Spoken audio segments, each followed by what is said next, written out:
This video was brought to you by Markus Bil, Elbilmek, ABRP, Steurenberg, Kempower and Bilkomponenter. Yo, what's up? You know Valdemar, my good friend from Elbilmek. He messaged me the other day and he said that one of his customers, what's up? Okay. One of his customers asked him about battery capacity on the Hongqi. He says that well, the customer claims that the battery capacity might be reduced, the range is reduced. And is there a way for Valdemar to test this? Well, Valdemar has this device from Avilo where you can quick test it. It doesn't have time to go on a full test where you charge 100% and drive it, right? Unlike me. So the flash test on the Avilo doesn't work on the Hongqi. I think that's what he claims at least. And then he asked me if there's a way to test it. I was like, well, I can test it. So now we are here at the customer. And I asked the customer here, so how is the car, blah, blah. And he said, okay, he claims that he has shorter range, at least during winter. I was like, but this is Hongqi, it's thirsty. But okay, whatever. And then I just want to test, okay, do we have reduced battery capacity? So I have driven the ES8 over here. And then the Hongqi is sitting here. So this is, let me show you. It is, well, Norwegians can find out, but based on the registration information, this is the previous generation, the 99 kilowatt hour, the one that is called Exclusive. There's an Exclusive Plus that has I think it was 114, I don't remember, but something like that. But this is the 99 kilowatt hour. So we are charging now on oh, wow, does he really use Shuko to charge up this thing? I hope he has a Type 2, so wow, he's using the thirsty car in Shuko. Okay, I'm not gonna care too much about that, right? It's his problem. But okay, so it is charging. Okay, let me check. Oh man, look at this. Oh yeah, I think according to plan, I'm gonna be able to borrow one as a family car. You see how that goes. But oh man, the nice interior in the Hongqi, huh? Either you like it or you don't like it. Wait, okay. Okay, so it is at 100%. It's still charging. It claims 5 more minutes to finish. Yeah, okay. It's not super critical. Yeah, that we start at 100%. But to make the test more accurate, yeah. But since we're gonna measure, okay, this 99 kilowatt hour battery, I have measured to have 86.5 kilowatt hour net capacity, and then there are some buffers, top buffer, bottom buffer. And then as long as we get roughly 86 kilowatt hour, that's good enough. If I was doing some kind of degradation test, then it would be different, because then I want it to be more accurate because we are measuring less kilowatt. I mean, yeah, you guys know it. So we could even just go now. I'll see if I want to wait 5 more minutes or not. Okay, whatever. I didn't finish the 100%. This is good enough. It claims 100% display here. 422 kilometers range. 16,000 kilometers in the odometer. I suspect that there's nothing wrong with this car and that we will get 86.5 kilowatt hour. But let's see, how do we from start? Okay, let's reset this. Wait, how do you? I thought you just press and hold here to reset it. How do you reset it again? Press OK maybe? Okay, I need to figure out how to reset this thing.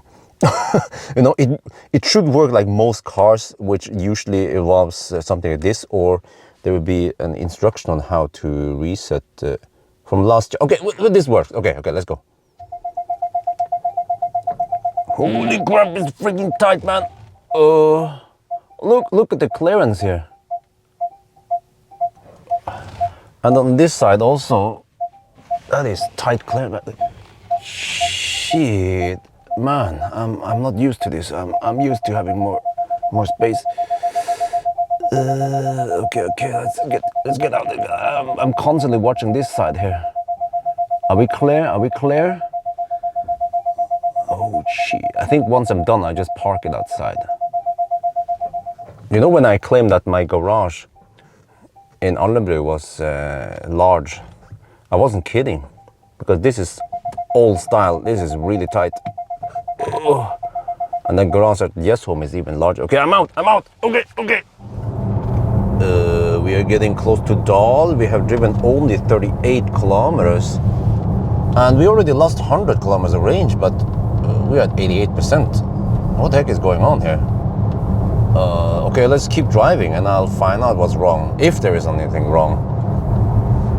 We are driven a while, we are getting close to Hamar now, and we just passed the 100 kilometer mark, and see consumption 295 watt hour per kilometer, so that's 29.5 kilowatt hour, and then remaining 66%, we should have around 87 kilowatt hour based on these numbers.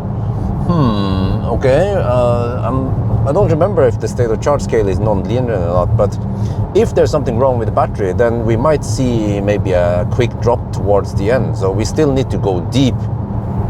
But man, the comfort level here is just excellent. You can see in the back also what it looks like. Oh man, the interior here, and also the ride, the comfort is like, it's like driving an EQS. We are now at the Rudtøgda. We're gonna turn around over here because now we're down to 54%. So yeah, and then okay, based on consumption here multiplied by distance and then divided by how much we spend, we should have 86.5 kilowatt hour, which is spot on with what I measured before in a healthy car, a new press car. So there seems like there's nothing wrong with the battery. But one thing that's strange is this. This is for the last 6,341 kilometers. We have 900 watt hour per kilometer. Huh? How can that be? But then also based on the time here, we have average speed of only 30 kilometers per hour. So it could seem like he has been idling it for a long time for some reason. I have to ask him about that. But still, okay, whatever. Let's get back then. We are back at the starting point and we have 7% left. So everything just looks normal. I can try to check power output here. Yeah, we have plenty of power, 200 kilowatt at least. If there's something wrong with the battery, we should have reduced power, limp mode, whatever, turtle mode, tortoise, whatever animal that is slow. Okay, let me try charging then. But before we plug in, based on the stats here, multiply by that, divided by 0.93, we have 86.3 kilowatt hour. Very close to what I measured before, but this car has done some kilometers, so maybe there's slight degradation. We basically did the degradation test now, and we found that, well, it doesn't have that much degradation. Fortunately, maybe because it has a nice top buffer. I mean, it's 99 kilowatt hour, and we have only 86 usable energy. But let's see what kind of speed we get then. Well, we get 101 kilowatt. So 250 m. Okay, I'm not sure, maybe the car is slightly colgating, but this also looks normal. Everything just looks normal. But I think we're done with the test, so we found out that there is nothing wrong with the battery. The car is just thirsty. And also, yeah, there's an error here. There's something wrong with the PTC heater. Maybe Elbilmek can fix it. But yeah, maybe the problem is that the car reports 422 kilometers when it's fully charged, and then the owner is like, oh, okay, we can maybe go 400 kilometers. Well, no, today around 250 when we hammered it on the motorway. Yeah, I can't go too fast. But in winter, it might be worse. Maybe consumption goes beyond 350 watt hour per kilometer, and then you get maybe 200 kilometers range. I don't know, I haven't tested it, but at least the owner claims that during winter it becomes bad. But I just do the regular test now based on whatever I know about kaput batteries like the Soul battery, or actually I've experienced many broken batteries. A Mercedes EQC battery had a problem, broken module in a press car. Then it would drop quite fast towards the end, and then the Soul battery at 30% state of charge, I had limp mode. But here, you guys saw it, there was nothing wrong with the battery. I couldn't find anything. I couldn't find nothing. Okay, no, I'm just kidding. But it's just a thirsty car, so maybe I need to recommend the owner to buy a Tesla if he wants better efficiency, or at least Volkswagen ID4. Yeah, well, actually, maybe it doesn't matter because the seat was adjusted so high up. You know, I'm usually when I sit in other people's cars, I have to adjust it to my size. You know, they are usually bigger people than me, but this is the first time I had to adjust the seat down, and it was like there was a little it's his wife. Of course, it's his wife. I thought maybe, is that guy really that small? No, he doesn't sound like, by the name, it doesn't sound like a small person, you know, if it's some kind of Asian name or whatever, yeah, no pun intended. But his wife, of course, yeah. So it's a wifey car. Well, in that case, do we need that much range? Okay, whatever, I'm not gonna, it's not none of my business, but I just tested it. Nothing wrong with the car. So yeah, Dr. Bjørn gave some free testing. But anyway, still a nice car, yeah, nonetheless.